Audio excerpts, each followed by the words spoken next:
Hey Enlightened Ones and Light Lovers. So I wanted to take a little bit of time today to give you guys some tips.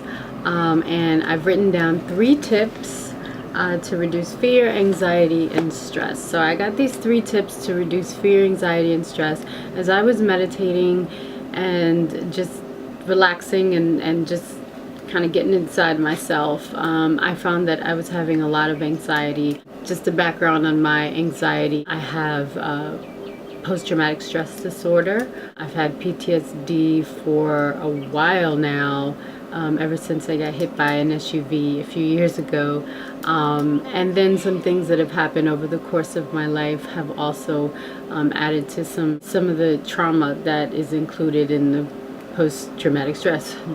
So I tend to get a lot of anxiety and fear around death and dying, as well as the concept of forever and never ending. That tends to blow my mind, especially when it comes to speaking about things regarding the afterlife and that idea of never ever ever ending. Like, it blows my mind sometimes, especially when I have to connect spiritually and I start to meditate and I start to connect with some of my immediate relatives and ancestors. When I'm talking to those that have passed on, I tend to freak out sometimes because some things are just hard for my little itty bitty brain to understand, especially in this realm.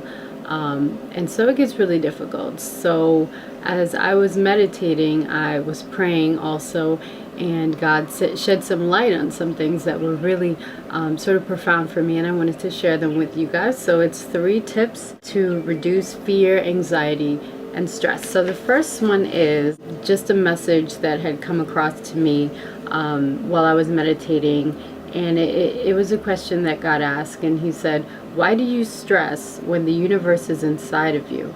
God says, "You are a part of me and the universe exists within. Harness your power, meditate, pray, connect, and just overall try to find that peace in yourself." And usually that will entail that you walk through some fears. It always makes me think of that verse in the Bible where it says, "Yea, though I walk through the valley of the shadow of death." It's fear. Fear can be like that. Fear feels like that, where you're walking through the valley of the shadow of death. Anxiety tends to feel like that. It does not feel liberating. It's very scary and very dark. I've been there, and when you connect and you walk through that fear and that darkness instead of running away from it, when you come out of that, there is a light, there's an enlightenment, there's a wisdom, there's a liberation. It's almost like your whole body starts to breathe again. Your mind starts to breathe again.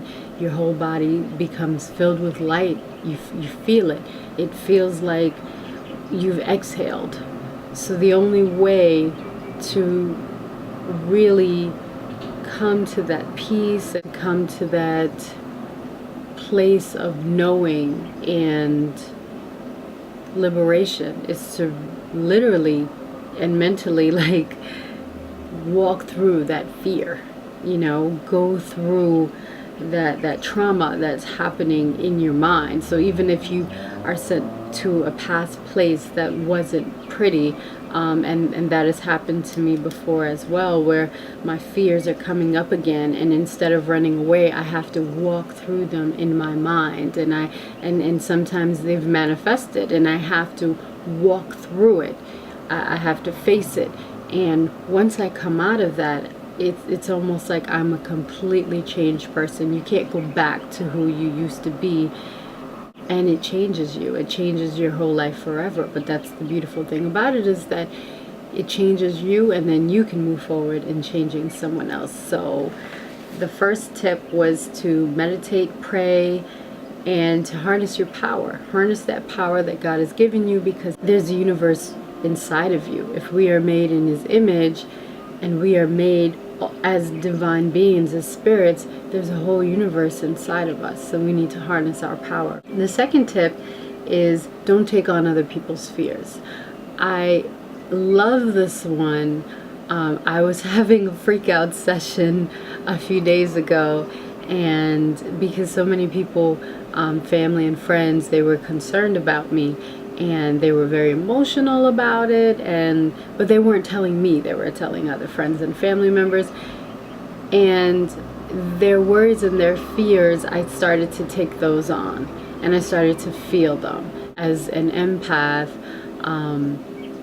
you tend to do that. You feel the feelings of other people, other animals, other beings. You feel it as if it's your own, you know.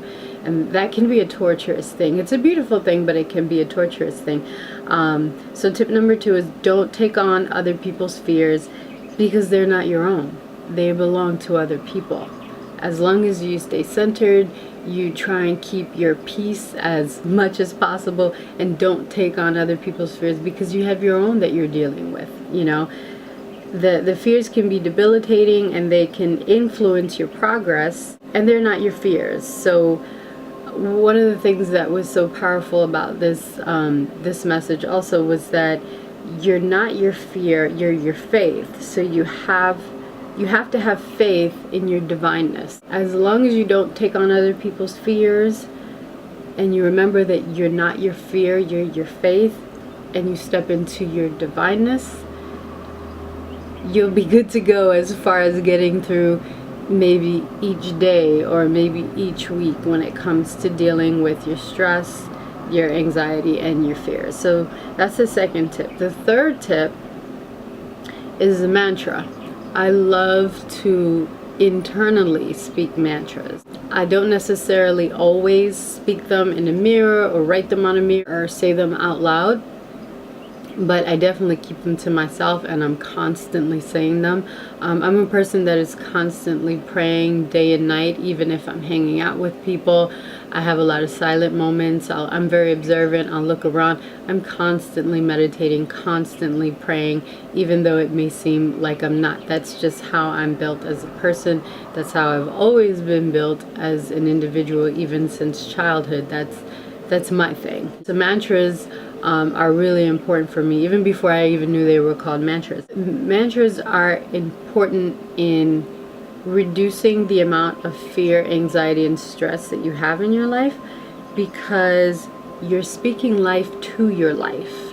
And that is a very profound thing, because the things that come out of your mouth are definitely things that will manifest themselves. So what you want to do is to speak life to your life, speak life into your life, and speak positive things, or at least try. Because you know, when you get mad, especially at other people, you don't want to speak positivity. But the best thing to do, in my opinion, is if you have a bad thought against somebody, keep that in your head, because once you verbalize that, you've already sent that out. But as far as having a mantra to reduce fear, anxiety, and stress, it's always best to speak life to your life. So some of the things that I tend to say on a daily basis is, I'll say, you got this, Angela. You know, if I'm going through something stressful, I constantly tell myself, you got this, you could do this, you were built for this, you know. Sometimes I say, God brought you through this for a purpose. You have a higher purpose, so just focus on that. You know, especially if I get some bad news health-wise and I'm frustrated and I'm like, is this it? You know, I came all this way, you know, you've brought me this far. Is this where it ends? You know, and then I have to remind myself, no, I know I need to come out of my feelings, come out of my fears, and come back to who I was made to be and who I am. And that means that I have to come back to my knowing. And when you know something, you know that you know that you know, and there's no questioning it, because you know. When deciding on your mantra, some people write it down, and for some people it's very natural. It's something that they say all the time. It's something that their hardships and their trials have built within them. You just tend to find something that's going to help you be stronger while you're going through it, and it's something that you say, and then that becomes your mantra. So like I said, for me, it's you got this, or he's brought you this far, and you have a purpose. That's the third thing. So all three things, 3 tips to reduce stress, anxiety, and most of all fear, which is something that we definitely all go through, especially when it comes to in relation to death and dying, a place that most people haven't, of course, most people haven't been there unless they've had out-of-body experiences. And let's be honest, even then, I've had a few of those. Even then, once you come back into your body, you're just messed up and you're like, why? I could have stayed where I was, which was very peaceful, and now I gotta come back and I gotta go through that again. That's not a fun experience. It can be very, very daunting, because you're coming from a reality to a different reality, and it can mess you up a little bit. And so you tend to have anxiety over that, and you have a little bit of stress, and you can have fear surrounding that. But these 3 tips definitely help to get me through the days, get me through the weeks, and they definitely help to reduce stress and anxiety, and most of all fear. So I'm going to run through them again. The first one is step into your power, harness your power, meditate, and pray, because God wants you to know that there's a whole universe inside of you, and we need to harness our power, meditate, pray, and step into our divineness. Second one is don't take on other people's fears, because they're not your own. You are your faith, so have faith in your divineness. Number 3 is a mantra. Figure out what your mantra is. What have you been saying to get you through the rough times? And if you haven't been saying anything that's positive to get you through the rough times, which I don't see how that could be possible because you've made it this far, but if you really don't have anything that you feel you can stick to when it comes to the rough times, then I would encourage you to pray and to meditate and to ask for some signs. I'm a big believer in asking for signs. You know, I do it all the time.